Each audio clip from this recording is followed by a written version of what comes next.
श्रीमद् रामायणम्।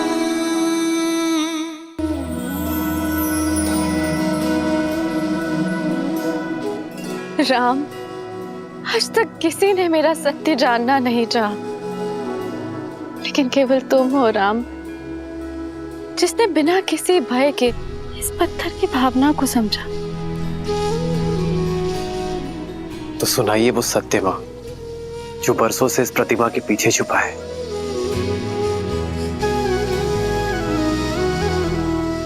मैं अहल्या, स्वयं ब्रह्मदेव ने मेरा निर्माण किया।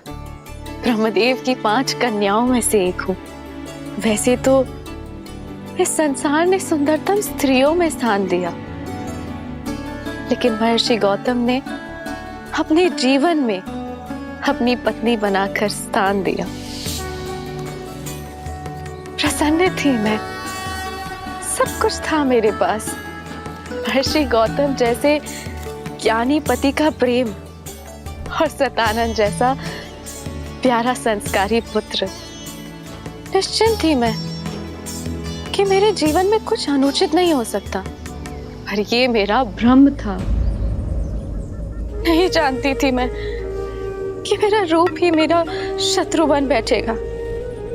नहीं समझ पाए कि कब देवराज इंद्र की कुदृष्टि मुझ पर पड़ गई।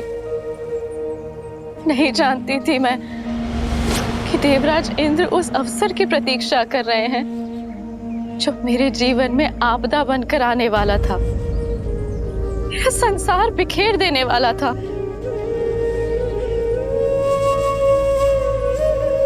अग्नि मेरे पुरोहित यज्ञस्य देवमृते। अहिल्या,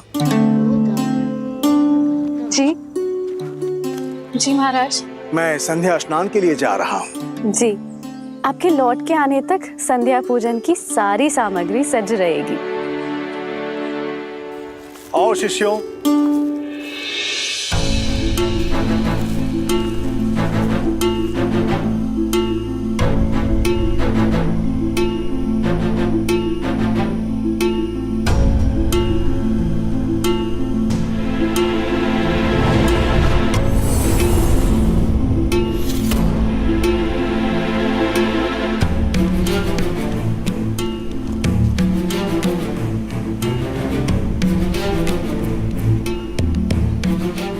पुत्र सतानंद, तुम्हारे पिताश्री संध्या स्नान के लिए गए हैं और अपने वस्त्र यहीं पर भूल गए। तो जाओ और तुम्हें दे के आओ। जी माँ।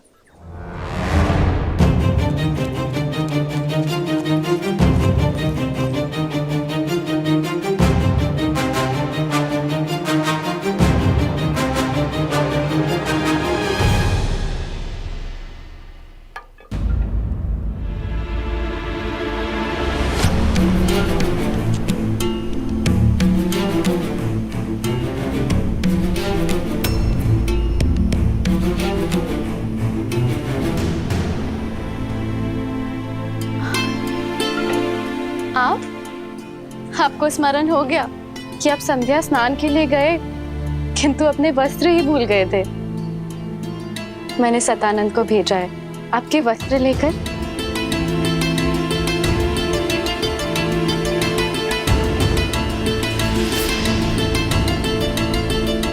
इसीलिए हम अपना वस्त्र छोड़कर गए थे कि तुम सतानंद को बाहर भेजो और हम दोनों को एकांत में कुछ समय मिल सके। अहिल्या,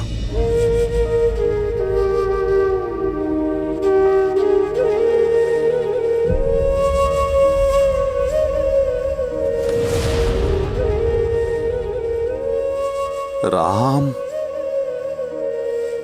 इंद्र की शक्तिशाली माया जाल में फंस गई।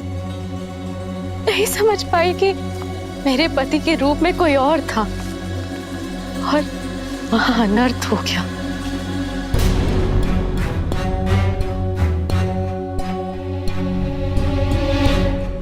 कौन हो तुम? मेरा वेश धारण करके मेरे आश्रम में क्या कर रहे हो तुम?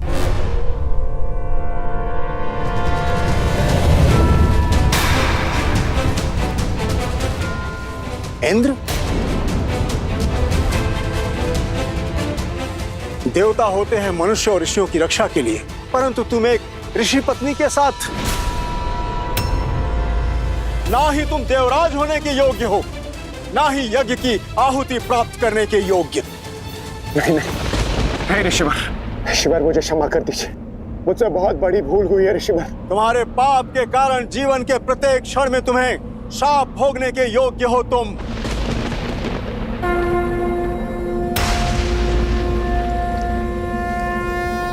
ऋषिवर, मैं गौतम अपने जीवन की संपूर्ण तप को साक्षी मानकर मैं तुम्हें श्राप देता हूं इंद्र। नहीं देव ऋषि, ऐसा अनर्थ मत कीजिए कि जिस रूप के मोह में तुमने ये पाप किया है तो तुम्हारा रूप तुमसे छिन जाएगा। तुमने इंद्रत्व का अपमान किया है भोगी, तुम आजन्म रोगी रहोगे। तुम्हारे संपूर्ण शरीर पर सहस्त्रों घाव हो जाएंगे। तुम अपना पुरुषत्व खो दोगे इंद्र। असुर तुमसे युद्ध में विजयी होंगे। तथास्तु।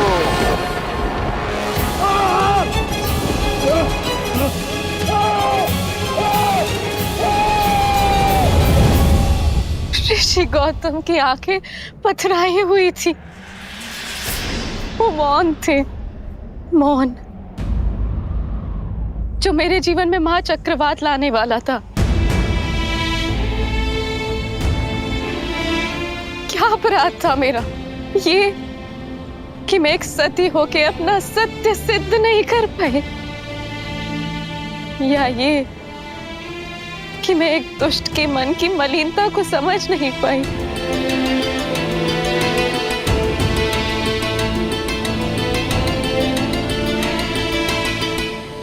सच में तुम्हें ज्ञात नहीं था कि वो मैं नहीं हूं। आपको संदेह है मुझ पे? अगर अनुमान होता तो क्या मैं देवराज? जब वो मेरे समक्ष आए तो मुझे भ्रमित कर दिया। इंद्र के रूप में नहीं, अभी तो बिल्कुल आपकी तरह लग रहे थे वो, और माया से मुझे। अहिल्या! इंद्र तो पापी है, परंतु तुम तो पतिव्रता हो ना। फिर तुम्हें यह कैसे अनुमान नहीं हुआ कि यह इंद्र की माया है? उसने तुम्हें स्पर्श किया और तुम्हें अंतर का अनुभव तक नहीं हुआ। मानने को मैं सच नहीं कि कोई स्त्री किसी के निकट रहने के पश्चात भी यह अनुभव न कर सके कि वो उसका पति नहीं है। सत्य बोलो अहिल्या, एक ऋषि पत्नी होने के पश्चात भी ऐसा तुच्छ व्यवहार। चरित्रहीन हो तुम।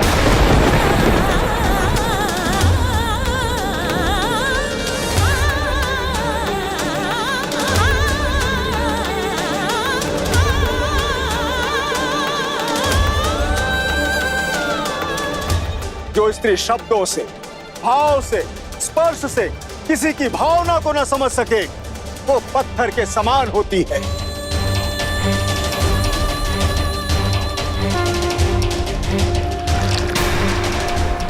मैं तुम्हें श्राप देता हूं कि इसी क्षण तुम पत्थर की प्रतिमा में बदल जाओ, सदा सदा के लिए। तथास्तु।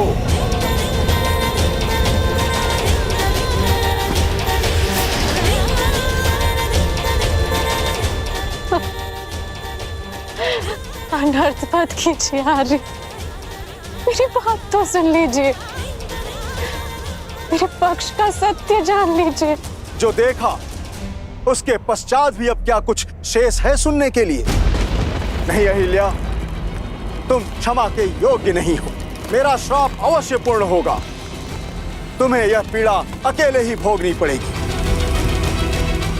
और जो कोई भी इस क्षेत्र में प्रवेश करेगा वो तुम्हारे पाप का भागीदार बनेगा।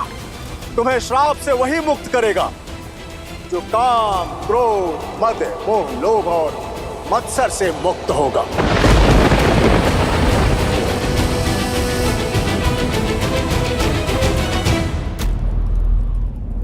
माता,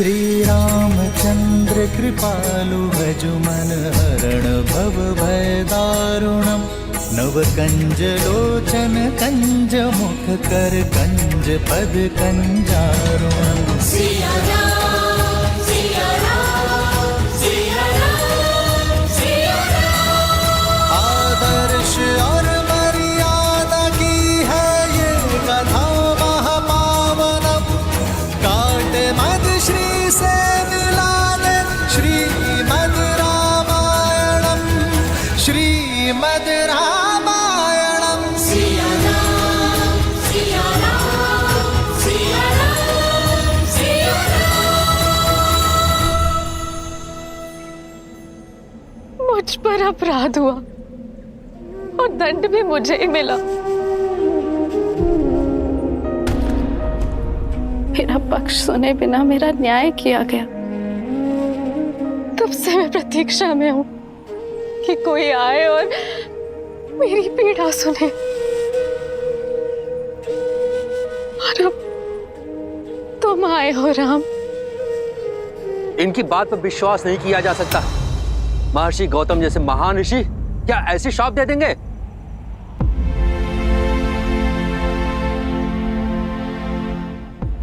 यदि एक पति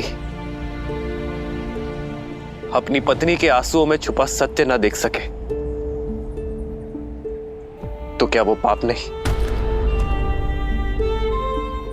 एक संबंध में सबसे बड़ा पाप होता है उस संबंध में सम्मान खो देना। यदि गौतम ऋषि सम्मान न खोते, माता अहिल्या के साथ साथ पति पत्नी के संबंध को शाप ना देते, अपराधी को उसके अपराध का दंड अवश्य मिलना चाहिए, पीड़ित को नहीं। एक स्त्री की पवित्रता का मापदंड उसका शरीर नहीं होता, भाव होता है, उसका मन होता है।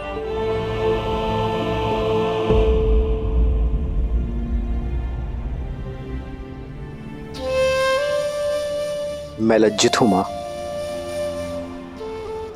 कि आपके पति ने आपकी पीड़ा नहीं समझी, किंतु ये पुत्र समझता है। आप निष्पाप है मां, आपको दिया गया शाप अनुचित था।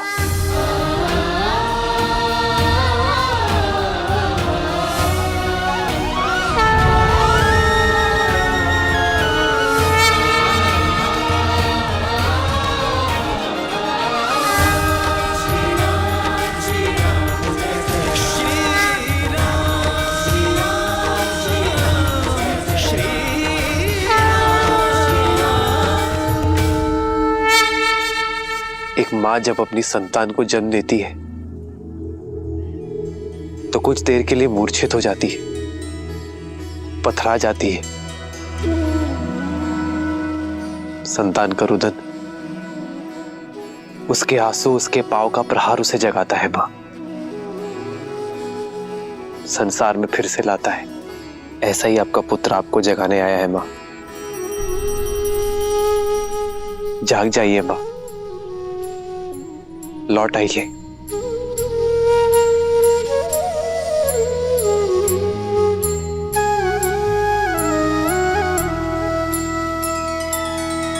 नैना करुणा पग में ममता पाषाण में ला दे प्राण निष्पाप ना कभी दंड भोगे राम का है ये विधान। श्री राम श्री राम श्री राम श्री राम श्री राम श्री राम श्री राम श्री राम।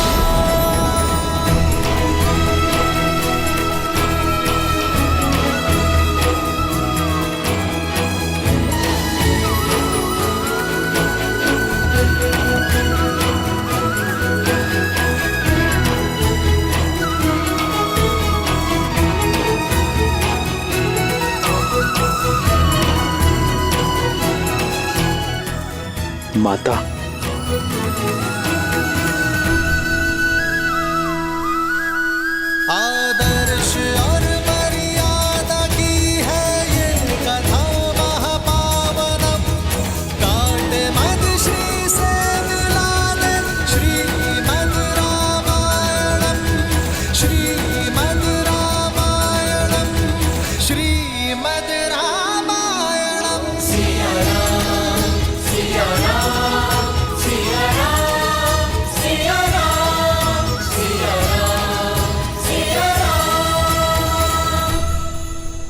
माता, माता, पुत्र, माता,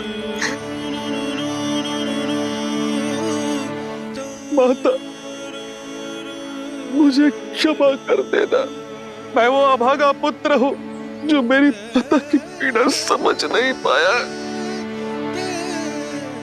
मेरा समस्त जीवन आत्मग्लानि में व्यतीत हो गया। माता, मुझे क्षमा कर देना। माता, मुझे क्षमा कर देना। नहीं पुत्र, मैं तुमसे रुष्ट नहीं हूँ पुत्र सतानंद। व्यक्ति की समझ तो आयु से परिपक्व होती है।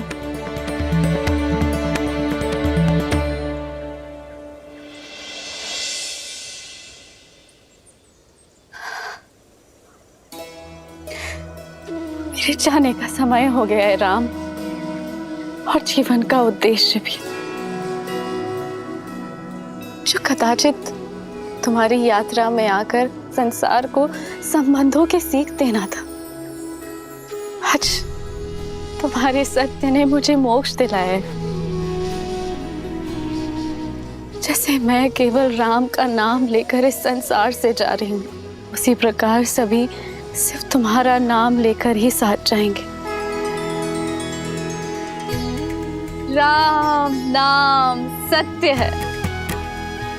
जीवन में हानि लाभ, शाप वरदान, पवित्र अपवित्र कोई महत्व नहीं रखता। महत्व है तो मात्र एक सत्य का। और यही सोच मनुष्य को जीवन और मरण के चक्र से मुक्ति दिलवाएगी, मोक्ष दिलवाएगी। राम नाम सत्य है। राम नाम सत्य है। राम नाम सत्य है। राम नाम सत्य है। राम नाम सत्य है। जय जय राम श्री राम।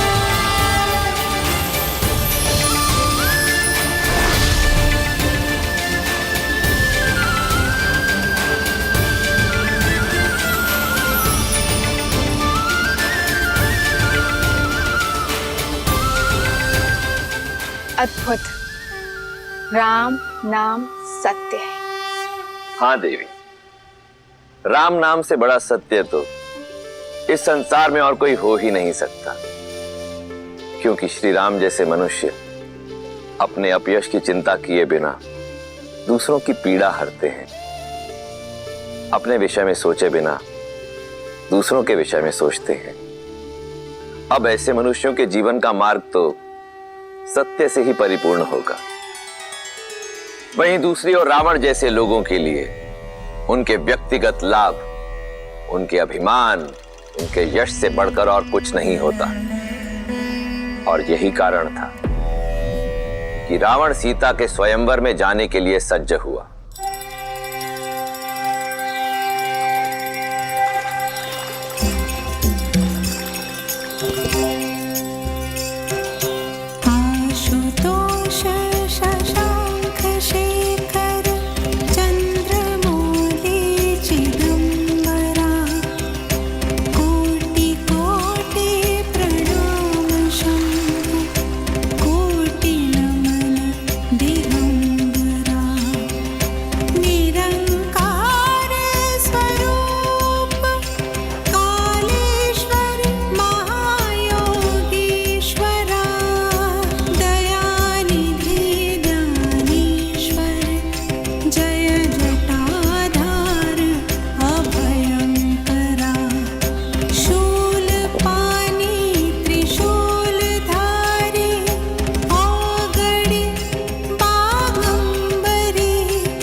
अपने स्वामी को विदा दो मंदोदरी। विदा? कहाँ प्रस्थान कर रहे हैं आप? मिथिला। मिथिला? स्वयंवर में, जहां से लंका के लिए निमंत्रण ही नहीं आया। निमंत्रण अतिथि को दिया जाता है, विजेता को नहीं। 14 लोगों के स्वामी को स्वयंवर का निमंत्रण न देना किसी चुनौती से कम नहीं मंदोदरी। पर हमारे पुत्र मेघनाथ का तो विवाह हो चुका है और दूसरी पत्नी की चाह भी नहीं है उसे। मैं मिथिला मेघनाथ के लिए नहीं जा रहा।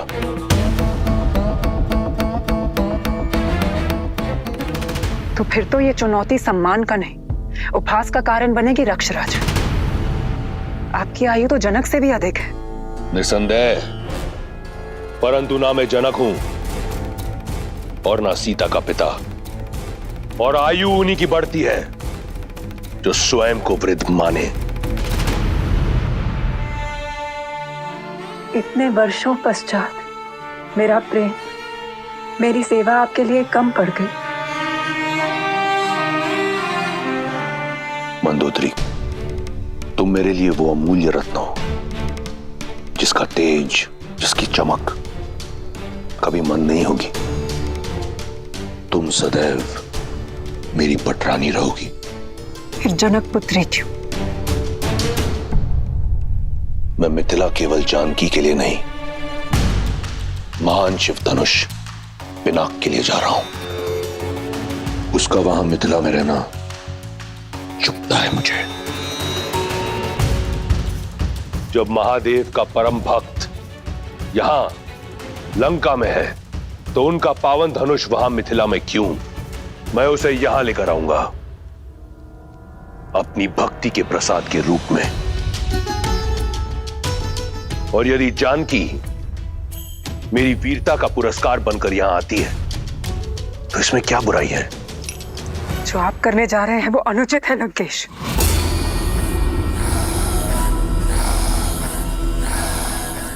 लंकेश अनुमति लेने नहीं, सूचना देने आया है। दशानन की नई रानी के स्वागत की तैयारी करो।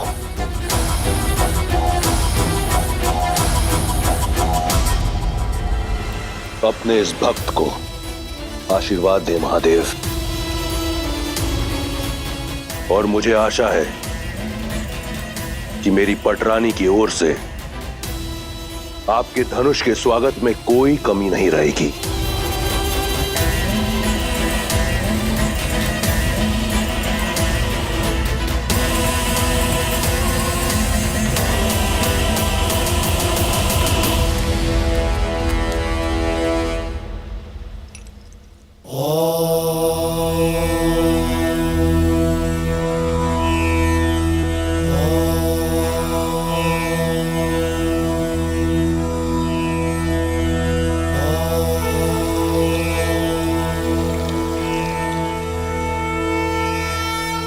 गुरु सदानंद के मन की व्यथा शांत करना महादेव। दीदी, दीदी सुनो। मैं पूजा कर रही हूँ उर्मिला। दीदी, आचार्य सदानंद गौतम ऋषि के आश्रम से लौट आए। कहाँ है वो? दशरथ नंदन भी आए उनके साथ? वो तो पता नहीं, कदाचित साथ हो। गुरुदेव तो आते ही राजसभा में चले गए थे पिताश्री से भेंट करने के लिए।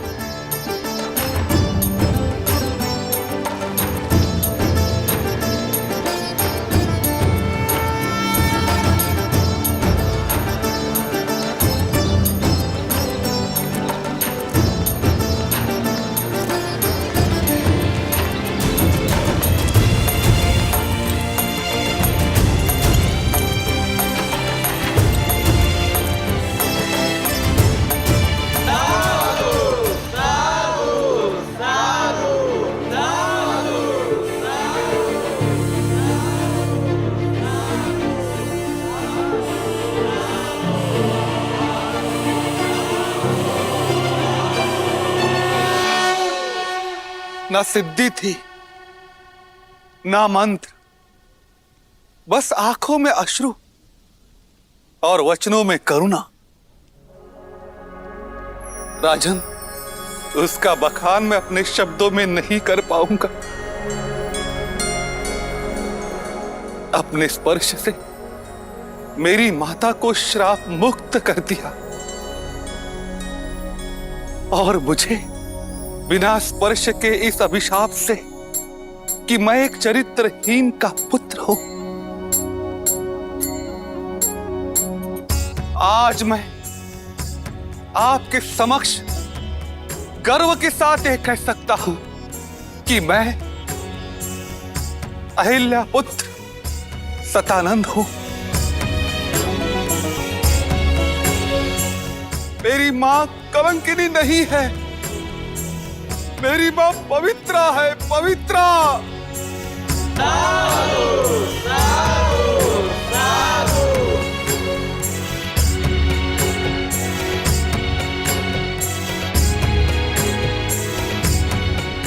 पुत्री सीता, तुमने उचित कहा था, महादेव ने मार्ग दे दिया। अब तुम्हारे इस गुरु को शांति की खोज के लिए कहीं और जाने की कोई आवश्यकता नहीं। इस समस्त संसार में वस्तु, संपत्ति, शक्ति का कोई मोल नहीं है। मोल है तो केवल राम नाम का। राम नाम सत्य है, राम नाम सत्य है।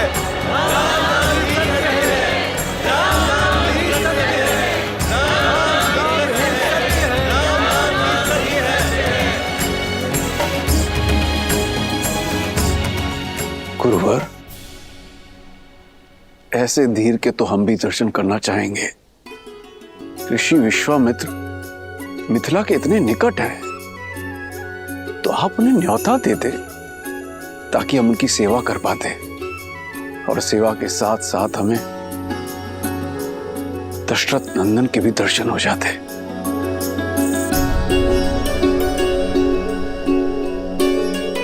राजन, मैंने प्रयास किया था। ऋषिवर, आप मिथिला के इतने निकट है, हमें सेवा का अवसर देते।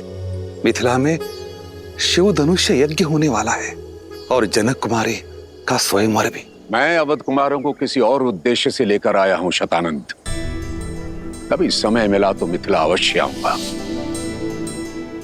कदाचित उनके मन में कुछ और है।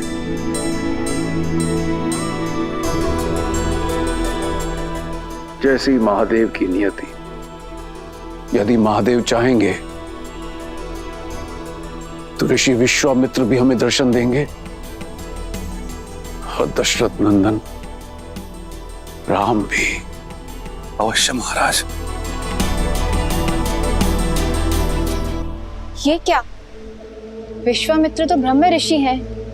वे जानते हैं कि सीता केवल राम की ही होनी है। फिर विश्वामित्र ने मिथिला जाना अस्वीकार क्यों कर दिया? कदाचित इसलिए क्योंकि वो ब्रह्म ऋषि हैं। कदाचित इसलिए कि वो उस क्षण की प्रतीक्षा कर रहे थे जब यह निर्विवाद रूप से सिद्ध हो जाए कि श्री राम से श्रेष्ठ और कोई नहीं। कदाचित इसलिए भी क्योंकि अभी किसी और के मिथिला पहुंचने का समय हुआ है।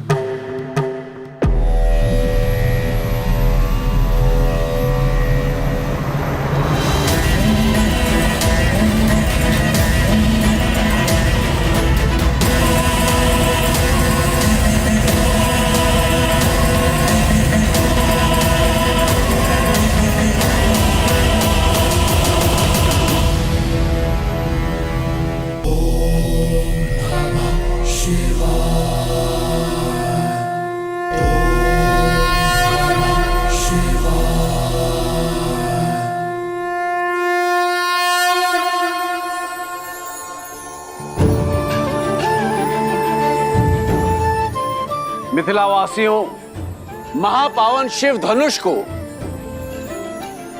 नगर प्रदक्षिणा करने के पश्चात स्वयंवर क्षेत्र में ले जाकर स्थापित कर दिया जाएगा और वहां उस पर प्रत्यंचा चढ़ाने वाला वीर बनेगा मेरी पुत्री सीता का वर। जनक पुत्री सीता की जय, जनक पुत्री सीता की जय, जनक पुत्री सीता की जय, मिथिला नरेश जनक की जय, मिथिला नरेश जनक की जय, मिथिला नरेश जनक की जय। अधिक सोचिए मत दीदी, ये धनुष दशरथ नंदन राम के अतिरिक्त कोई नहीं उठाने वाला।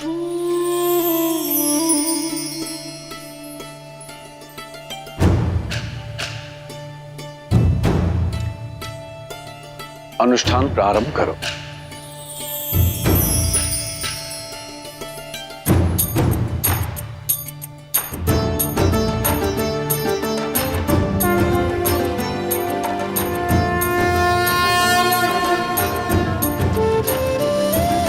ओम नमः शिवाय, ओम नमः शिवाय।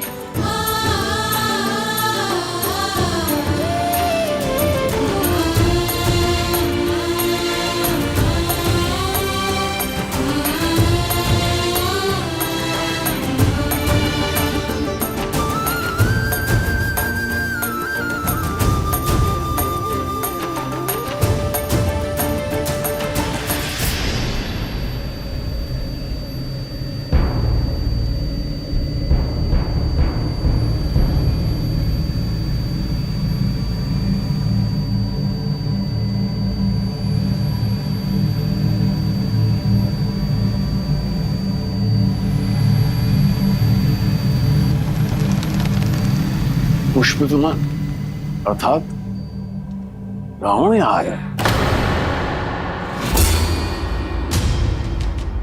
रावण? दशानन, दुष्ट राक्षसों का राजा यहाँ?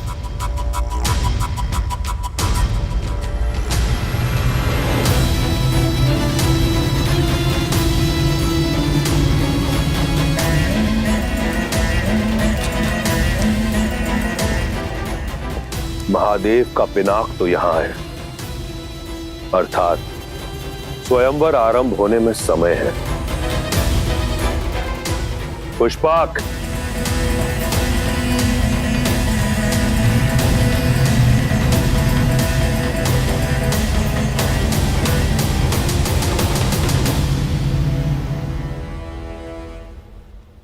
आर्य, बिना निमंत्रण रावण का यहाँ आना, क्या उद्देश्य हो सकता है उनका? वो दशानन है, उन्हें निमंत्रण की आवश्यकता नहीं पड़ती और नीति और नियम के अनुसार भी हम उन्हें स्वयंवर में भाग लेने से रोक नहीं सकते।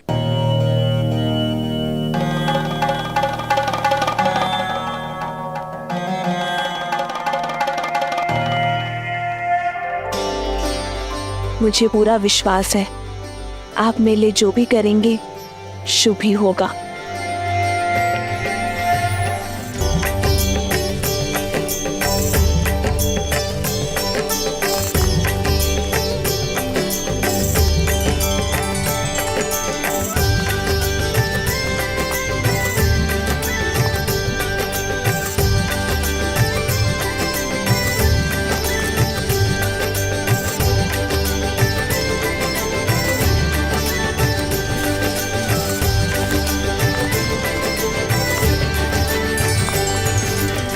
आज भूख प्यास और थकान नहीं हुई लक्ष्मण?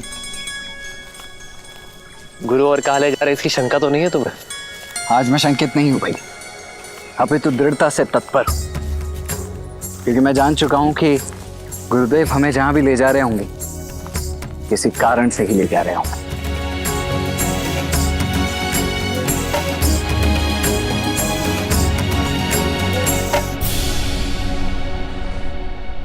यहाँ नहीं रहना हमें, चलो जल्दी चलो। यहाँ नहीं रहना, चलो चलो।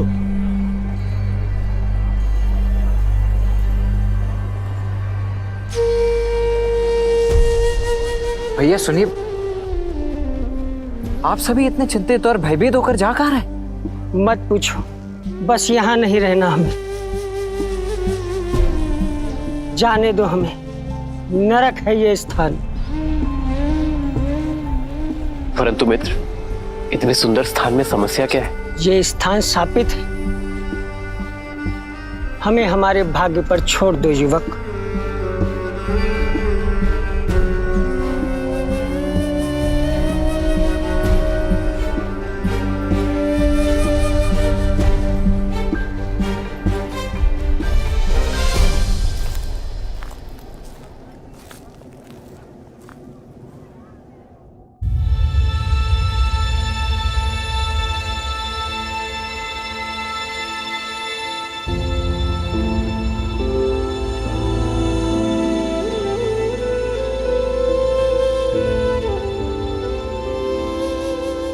वो झील देख रहे हैं ना, कृष्ण झील।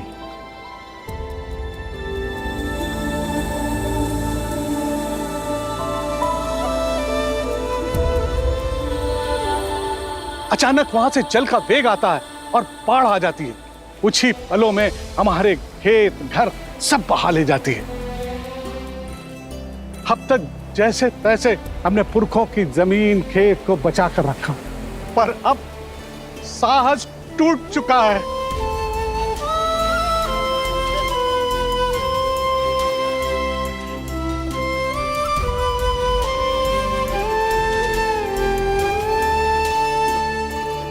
समाधान भागने में नहीं, साधने में है। प्रयास किए, पर कोई भी इस बाढ़ को नहीं रोक पाया। जिसने भी प्रयास किया वो मारा गया। राक्षस शंखचूड़, उसकी पत्नी देवी तुलसी और नारायण की कथा तो सुनी है ना। वो झील साधारण नहीं है, देवी तुलसी के मन की पीड़ा से भरी हुई है। नारायण ने शंखचूड़ के छल से प्राण ले लिए और देवी तुलसी ने उसी पीड़ा में उन्हें शालिग्राम बनने का शाप दे दिया।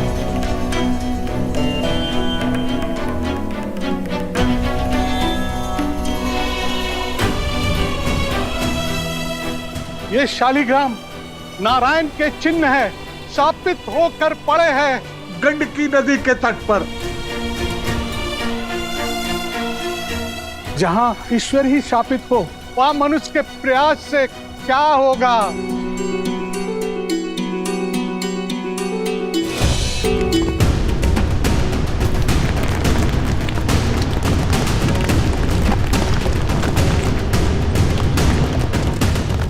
भागो भागो, सब लोग वहां से भागो, शीघ्र ऊंचे स्थान पर जाओ। आओ, चलो इधर आओ, इधर आओ, निकलो।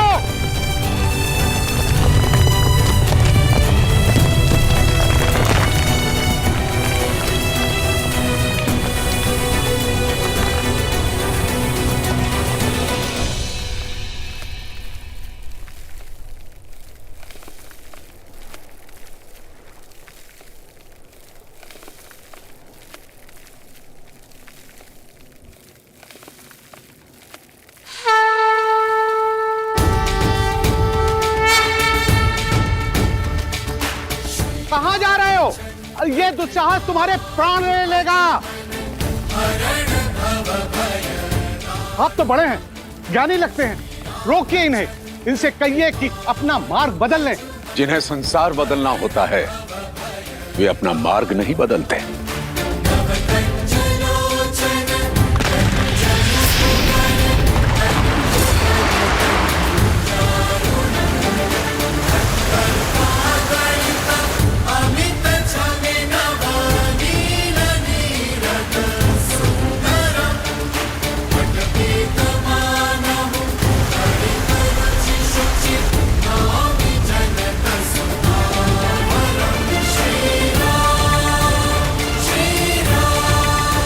हे महादेव, रक्षा करो।